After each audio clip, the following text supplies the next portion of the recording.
Baiklah, di sini saya akan memaparkan tugas yang kedua. Nah, materi kali ini yaitu berjudul Manajemen Pembelajaran di Sekolah. Oke, di sini ada perencanaan pembelajaran.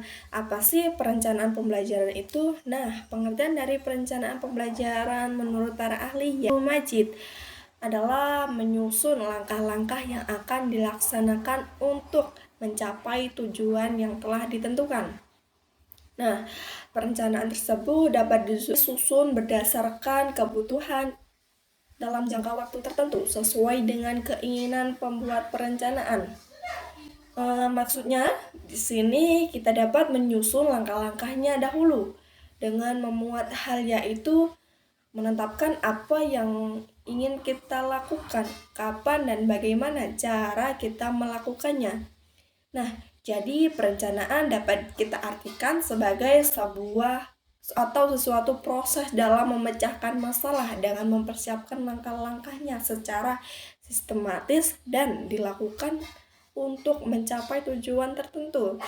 Nah, perencanaan pembelajaran dapat diartikan sebagai penyusunan materi pembelajaran, penggunaan media pembelajaran, penggunaan pendekatan atau metode pembelajaran, dan penilaian dalam suatu alokasi waktu yang akan dilaksanakan pada masa tertentu untuk mencapai tujuan yang telah ditentukan.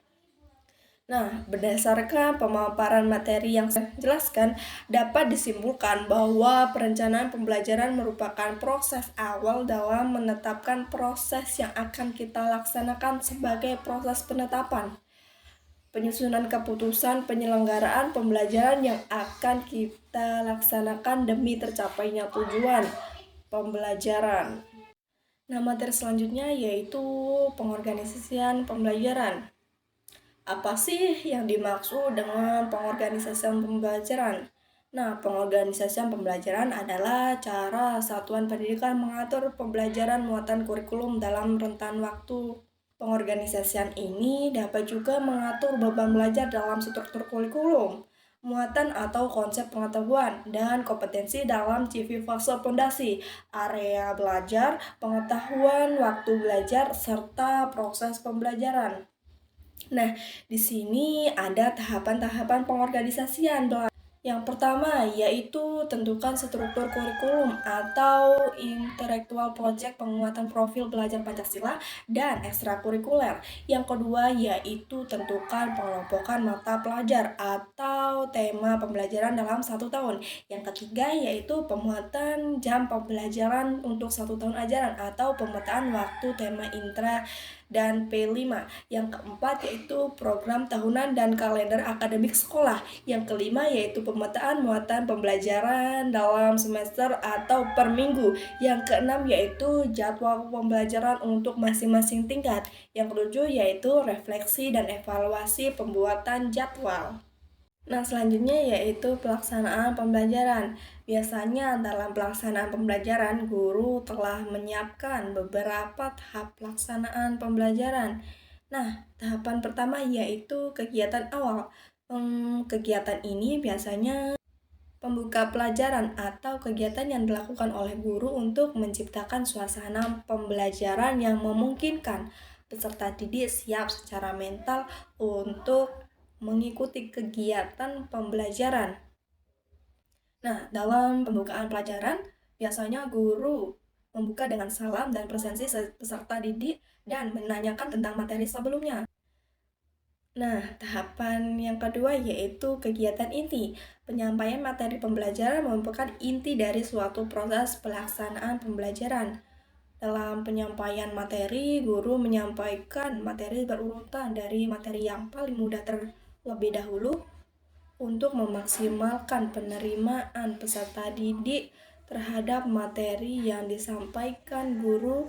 Maka, guru menggunakan metode mengajar yang sesuai dengan materi dan menggunakan media sebagai alat bantu penyampaian materi pembelajaran.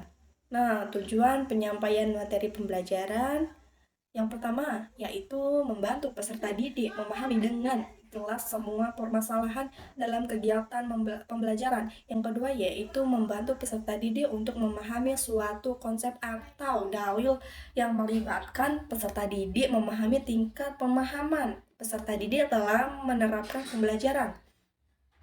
Nah, tahapan yang ketiga yaitu kegiatan akhir. Kegiatan ini biasanya dinamakan kegiatan penutupan pelajaran, adalah kegiatan yang dilakukan guru untuk mengakhiri kegiatan pembelajaran. Nah, dalam kegiatan ini guru melakukan evaluasi terhadap materi yang telah disampaikan. Tujuan kegiatan penutupan pelajaran. Nah, yang pertama yaitu mengetahui keberhasilan peserta didik dalam mempelajari materi pembelajaran.